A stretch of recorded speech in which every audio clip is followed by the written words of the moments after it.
Wow! मतलब हम अक्सर कहते हैं ना सुपर संडे, डबल धमाका, डबल धमाल। मैं कह रहा हूं सुपर तो संडे में कल के दिन लगा है और डबल धमाल छोड़ो ट्रिपल धमाका हो चुका है क्योंकि एक ही साथ एक ही दिन में तीन टीमें क्वालिफाई कर गई हैं। जैसे ही साई सुदर्शन ने वो विनिंग छक्का लगाया गुजरात टाइटंस के लिए दिल्ली कैपिटल्स के खिलाफ दिल्ली में, उस छक्के के साथ गुजरात टाइटंस ने पिछले मतलब अपने 4 सीजन में तीसरी बार प्लेऑफ्स में एंट्री मारी, तो आरसीबी ने पिछले 6 सीजन में पांचवी बार एंट्री मारी प्लेऑफ्स में।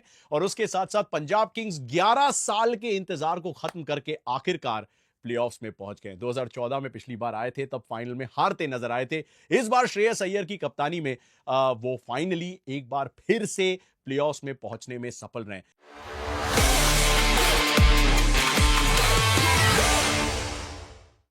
This is just the third time कि पंजाब किंग्स प्लेऑफ्स में आपको खेलते हुए नजर आएंगे।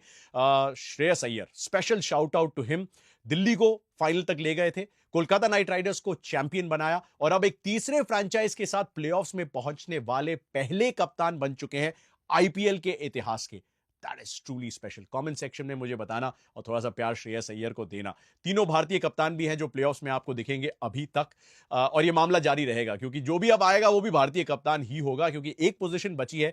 तीन टीमें इन कंटेंशन है, मुंबई इंडियंस, दिल्ली कैपिटल्स और लखनऊ सुपर जायंट्स। लखनऊ और सनराइजर्स का मुकाबला आज है। उसमें अगर आपको फैंटेसी की थोड़ी सी हेल्प चाहिए तो मैं करने की कोशिश करूंगा। इस वीडियो को अंत तक देखिएगा जरूर। But back to the point about qualification. Punjab kings तीसरी बार अपने इतिहास में प्लेऑफ्स में क्वालिफाई कर चुके हैं। श्रेयस अय्यर बन चुके हैं पहले कप्तान तीन अलग अलग टीमों को प्लेऑफ्स का रास्ता दिखाने वाले। दूसरी तरफ रॉयल चैलेंजर्स बेंगलुरु ने पिछले 6 सीजन में अब पांचवी बार प्लेऑफ्स में क्वालिफाई तो करा है। उसके साथ साथ हम अक्सर वो पोएटिक चीजें ढूंढते रहते हैं ना कि नंबर 18, 18वां सीजन, 18 मई भी उसमें जोड़ दीजिए।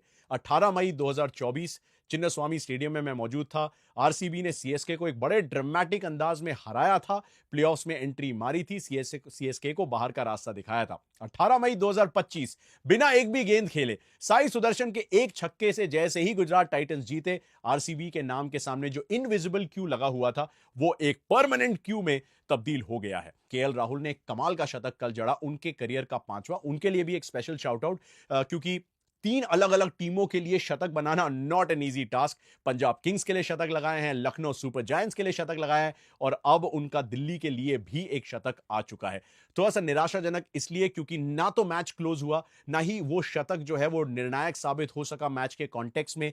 But eventually Gujarat Titans qualify करते हैं। 2022 में अपना पहला ही सीजन खेलते हुए न केवल टॉप 2 में फिनिश किया था बट उसके साथ साथ टाइटल भी जीता था। 2023 में फाइनल तक पहुंचे थे, उसमें भी साई सुदर्शन ने एक बेहतरीन पारी खेली थी, लगभग शतक बनाया था चेन्नई सुपर किंग्स के खिलाफ, लेकिन रविंद्र जडेजा ने आखिरी 2 गेंदों में छक्का और चौका लगा के गुजरात टाइटंस को टाइटल डिफेंड करने से रोका था। 2024 शुभमन गिल का पहला सीजन था as a full time captain of Gujarat titans. वो प्लेऑफ्स में नहीं पहुंच पाए थे, लेकिन उससे जितने सबक सीखे, ऑक्शन में जितनी मेहनत की, जितने प्लेयर्स में निवेश किया, भरोसा जताया, वो पूरा का पूरा रंग लाया और ले गया गुजरात टाइटंस को प्लेऑफ्स की तरफ। So a very very very big day, और हमने कहा था ह्यूज डे इन आईपीएल, और उसी तरीके से कहानी जो है वो पैन आउट होती है।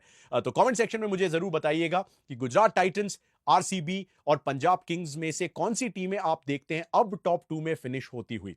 अब चलते हैं उन तीन टीमों की तरफ जिनके पास अभी भी मौका है उस आखिरी क्वालिफिकेशन प्लेस को अपना बनाने का। मुंबई इंडियंस का अपना जो अगला मुकाबला है, वही दिल्ली कैपिटल्स का भी अगला मुकाबला है। उसमें रोहित शर्मा के स्टैंड के अनवेलिंग वाली कहानी हमने बताई थी, तो रोहित शर्मा का स्टैंड आपको नजर आएगा वानखेड़े में। बट उससे जरूरी है कि स्टैंड कौन करेगा इस मैच के अंत में, क्योंकि अगर लखनऊ सुपर जायंट्स आज का मैच सनराइजर्स हैदराबाद से हार गए तो मुंबई इंडियंस और दिल्ली कैपिटल जो है वो स्ट्रेट शूट आउट हो सकता है। मुंबई अगर जीते तो प्लेऑफ्स में अपनी क्वालिफिकेशन का जो इनविजिबल क्यू थोड़ी देर के लिए लगा हुआ था उसे परमानेंट क्यू में तब्दील कर देंगे, और अगर दिल्ली कैपिटल जीते हैं तो चीजें बड़ी इंटरेस्टिंग हो जाएंगी। तो मैं तो कह रहा हूं कि अगले सैटरडे तक भी मामला जा सकता है, तो सीट बेल्ट बांध के रखिएगा और कुछ भी अज्यूम मत कीजिएगा, बिकॉज इस इंडियन पॉसिबल लीग में कुछ भी संभव अभी भी है, इंक्लूडिंग द फैक्ट कि लखनऊ को जीत का रास्ता एक बार फिर से तलाशना है। अब लखनऊ की कहानी यह है कि पिछले 5 में से 4 मुकाबले अपने हार चुके हैं।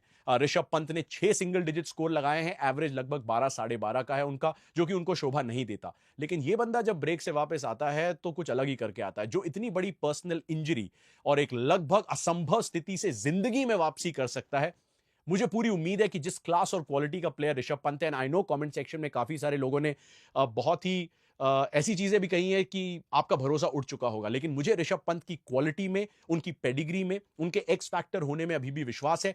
आई थिंक कई कुछ लोगों को थोड़े से कॉन्फिडेंस की जरूरत पड़ती है। Hopefully this break comes as a confidence injection boost for Rishabh Pant, क्योंकि पंत चल गए, पूरन चल गए, माकरम चल गए और मिचेल मार्श चल गए, और साथ में अगर गेंदबाज एकजुट होकर फायर करने लगे जैसे कि कुछ मैचेस में उन्होंने दिखाया है, तो Lucknow super giants Sunrisers Hyderabad की नाक में दम कर सकते हैं। हैदराबाद के लिए थोड़ी सी कहानी आसान है, क्योंकि सीजन खत्म हो चुका है। प्लेऑफ्स की रेस के लिहाज से करना उन्हें यह है कि दूसरों की पार्टी उन्हें स्पॉइल करनी है। वो आरसीबी से भी खेलेंगे, लेकिन फिलहाल आज लखनऊ सुपर जायंट्स से भिड़ेंगे। लखनऊ में ये मुकाबला है तो मैं लखनऊ को थोड़ी सी एज दूंगा। हालांकि ये दो ऐसी टीमें हैं जिन पे मुझे उम्मीद थी कि ये पावर प्ले में बहुत तोड़फोड़ करेंगे, किया भी है। मतलब अभिषेक शर्मा और ट्रेविस हेड की वो 170-71 रन की साझेदारी भी आई थी, जिसमें अभिषेक शर्मा ने वो अद्भुत शतक भी लगाया था चेस करते हुए एक बड़े स्कोर को पंजाब किंग्स के खिलाफ। बट बहुत ही इक्के दुक्के में मामला चला है, और ट्रेविस हेड तो मैंने सुना है कि कोविड-19 के चलते अभी तक इंडिया पहुंचे भी नहीं है, तो आज ही वो पहुंचने वाले हैं। और आज क्या वो इतने मैच फिट करार दिए जाएंगे कि वो खेलते नजर आए? I am not so sure.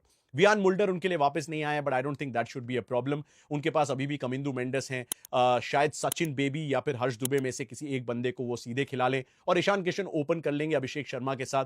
तो मुझे नहीं लगता कि ट्रेविस हेड की इतनी कमी उन्हें शायद खले, क्योंकि ट्रेविस का फॉर्म उतना अच्छा रहा भी नहीं है इस सीजन। न्यूजीलैंड के फास्ट बॉलर विल ओ रोक के नाम से जाने जाते हैं। इंडिया वर्सेस न्यूजीलैंड की सीरीज जो न्यूजीलैंड ने हमें हराया था 3-0 से, उसमें विलो रोक दिखे भी थे। मेरी बातचीत भी हुई थी। बड़े हम्बल, बड़े जेंटल जायंट टाइप के कैरेक्टर हैं। उन्होंने मयंक यादव की जगह ली है। मयंक यादव बेचारे 2 ही मैच के लिए अपनी बैक इंजरी से रिकवर होके आए ही थे, कि एक बार फिर से बैक इंजरी की वजह से अब फिर से बाहर हो गए।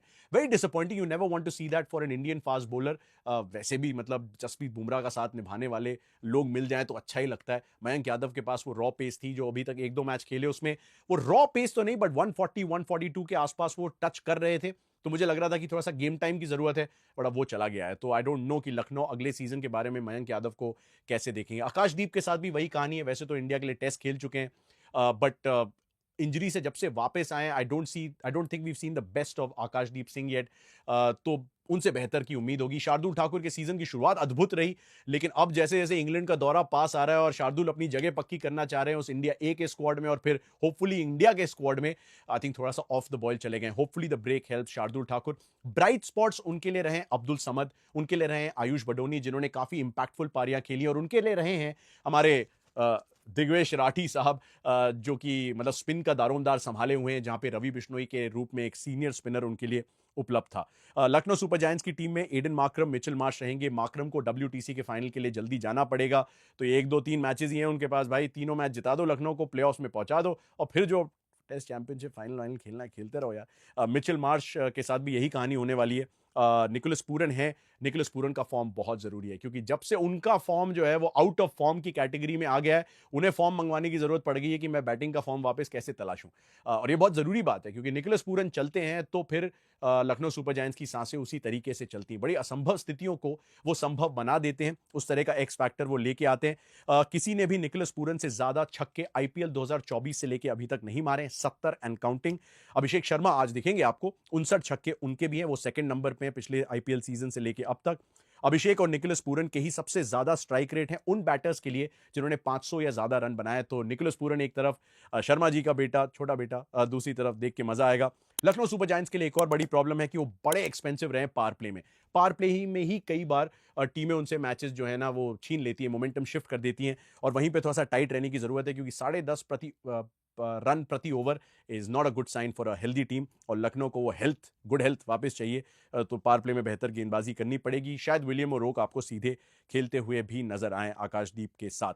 एसआरएच दूसरी तरफ जो है वो सेकंड वर्स्ट है पावर प्ले में, तो प्रॉब्लम उनके लिए भी है। स्पिन अटैक एक बहुत बड़ी समस्या रही है पूरे सीजन सनराइजर्स के लिए। आई मीन पेस बॉलर्स पे आप कैसे अपनी पूरी ऑक्शन स्ट्रैटेजी बना सकते हो, I don't know, but Rahul Chahar ने वो दारोमदार संभाला नहीं। जीशान अंसारी उनके लीड स्पिनर रहे, लेकिन इस स्पिन यूनिट ने कुल मिला के 10 विकेट लिए हों इस सीजन, और ट्रेविस हेड ने गेंदबाजी ही ना की हो, और आपको कमिंदू मेंडिस का कभी लेफ्ट आर्म कभी राइट आर्म की तरफ जाना पड़ा हो। Problems plenty for them.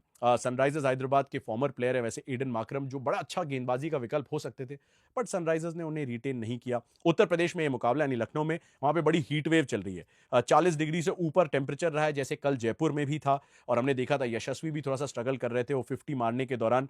Spinners ने इस वेन्यू पे दोनों मैचेस में बड़ा की रोल प्ले किया है पिछले 2 मैचेस में।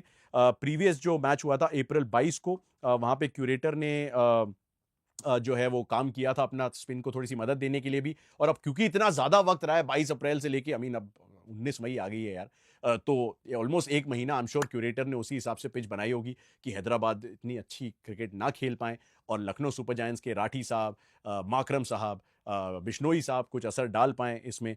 तो कुछ बात आए यार, मतलब इस मैच में ओवरऑल ऋषभ पंत से मुझे रनों की उम्मीद रहेगी, बिकॉज सिर्फ आयुष बडोनी और अब्दुल समद आपके लिए काम नहीं कर सकते। दूसरी तरफ मुझे नीतीश कुमार रेड्डी पे भी निगाहें रखनी पड़ेंगी, बिकॉज इंग्लैंड के दौरे पे वो आपको दिखेंगे। मतलब इंडिया के प्रीमियम फास्ट बॉलिंग ऑलराउंडर हैं, लेकिन वो सेकंड सीजन सिंड्रोम से गुजर रहे हैं, बिकॉज सीजन जो है बहुत ही खराब रहा है उनका। पहला सीजन कई लोगों का अच्छा जाता है, वो तो इमर्जिंग प्लेयर भी थे लास्ट सीजन के, लेकिन दूसरे सीजन में असली टेस्ट होता है, जैसे साई सुदर्शन ने वो टेस्ट पास किया है अपना इस सीजन। तो उन पे भी मेरी निगाहें रहेंगी कि रेड्डी कैसा करते हैं। हेनरिक क्लासन और पैट कमिंस जो इतने मजबूत पक्ष रहे उनके 2024 के फाइनल तक के सफर के, दोनों ने काफी निराश किया, इतने इन्फ्लुएंशियल नजर नहीं आए। क्लासन का बल्ला तो अभी कुछ ही दिनों पहले चलना शुरू हुआ था, फिर ब्रेक आ गया आईपीएल में। तो ये सारी समस्याएं हैं उनके लिए, और एक्चुअली दोनों टीमों की समस्याएं ज्यादा हैं और पॉजिटिव्स बड़े कम हैं। और इसलिए पॉजिटिव सबसे बड़ा अगर ढूंढना है किसी को, तो वो होंगे लखनऊ सुपर जायंट्स। अपनी प्लेऑफ्स की उम्मीदों को बरकरार रखने के लिए अपनी सांसें चलती रहें, वो मतलब जो वेव आती है ना हमारे उस मॉनिटर पे, ताकि पता चले हार्ट बीट चल रही है कि नहीं, उसके लिए लखनऊ सुपर जायंट्स अच्छा करें तो ये लीग के लिए अच्छा हो सकता है। आप मुझे बताइएगा प्रेडिक्शन में हैदराबाद या फिर लखनऊ कौन जीतने वाला है आज का मुकाबला और क्यों। और आपने जो कल 3 टीमें पहुंची हैं प्लेऑफ्स में, उनके रिजल्ट को कैसे देखा। और मेरी सबसे बड़ी प्रेडिक्शन तो मुझे प्लीज दे दीजिएगा कि कौन टॉप 2 में फिनिश करने वाला है, पंजाब किंग्स या फिर गुजरात टाइटंस या फिर हमारे रॉयल कंटेंडर्स बेंगलुरु, जो अब रॉयल चैंपियंस बेंगलुरु बनने की तरफ एक बार फिर से अग्रसर हो चुके हैं। Congratulations to all the 3 teams. 3 टीमें अभी भी बाकी, एक प्लेऑफ की जगह बाकी, कौन पहुंचेगा इसका फैसला बहुत जल्द हो जाएगा। तो तब तक के लिए इंतजार कीजिए और देखते रहिए गेम फेस ऑन।